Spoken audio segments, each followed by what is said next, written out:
look for like receiver. First, I study the receiver releases. You know, try to learn their bag, like what they like to do, their tendencies, and then just like splits with the receivers, formations and stuff like that. Just the indicators just to help me.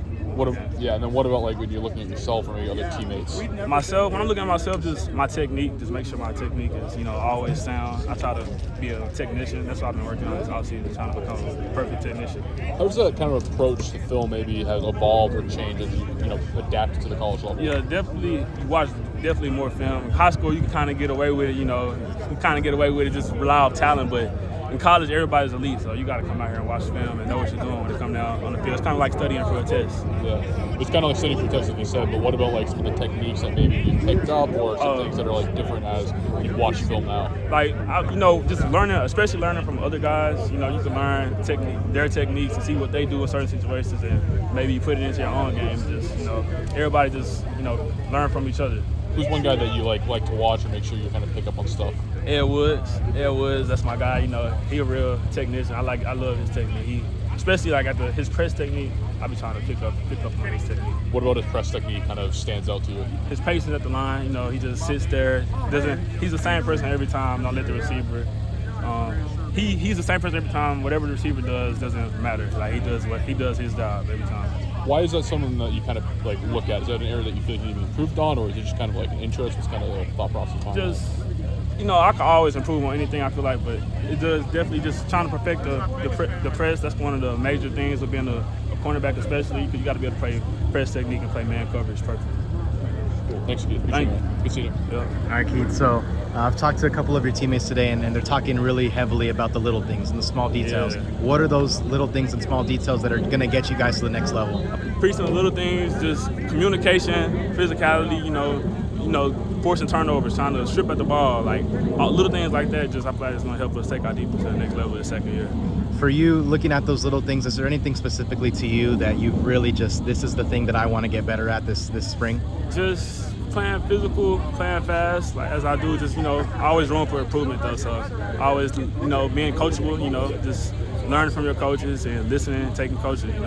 How is it translated for you as the competition starting to ramp up a little bit with you guys kind of scrimmaging today? What are those things that you're starting to see kind of come to fruition? I feel like my technique and stuff is improved majorly. So I just, the competition is fast. Just being able to play fast now that I worked all offseason on the little things. So now I can come out here and play fast. It's all natural.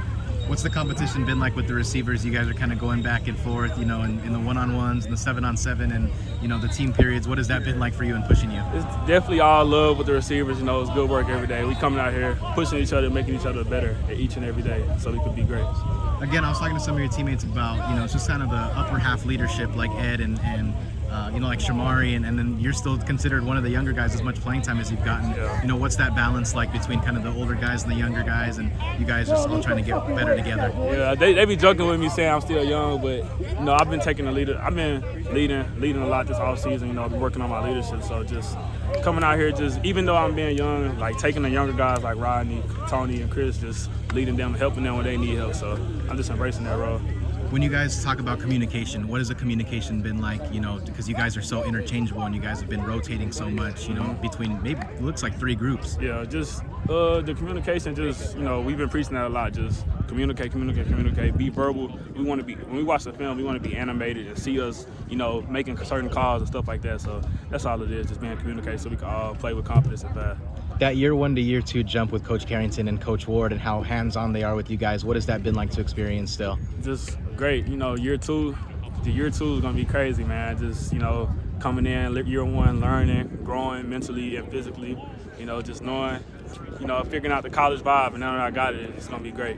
As people, what has Coach Carrington and Coach Ward been like to you, just as you don't like to be called necessarily a young guy, but just kind of as a guy that's got some time left, what have they been like as people, just as they've kind of helped you along this process? Just, I told Coach to coach me hard. Like, that's why I love hard coaching. When I'm doing something wrong, just tell me, just because when a coach is not saying nothing to you, that's when you want to be worried. So I always want to be coached 24/7, just taking and coaching and learning every day. Would you say, in your own words, and all bias on the side of the other groups, would you say the defensive back group is probably one of the better ones on the team? You can say the best. I would think we are the best group on the team, but everybody's elite, so everybody should have the confidence to say their group is the best on the team. So, of course, I'm going to say I think the defensive backs are the best on the team.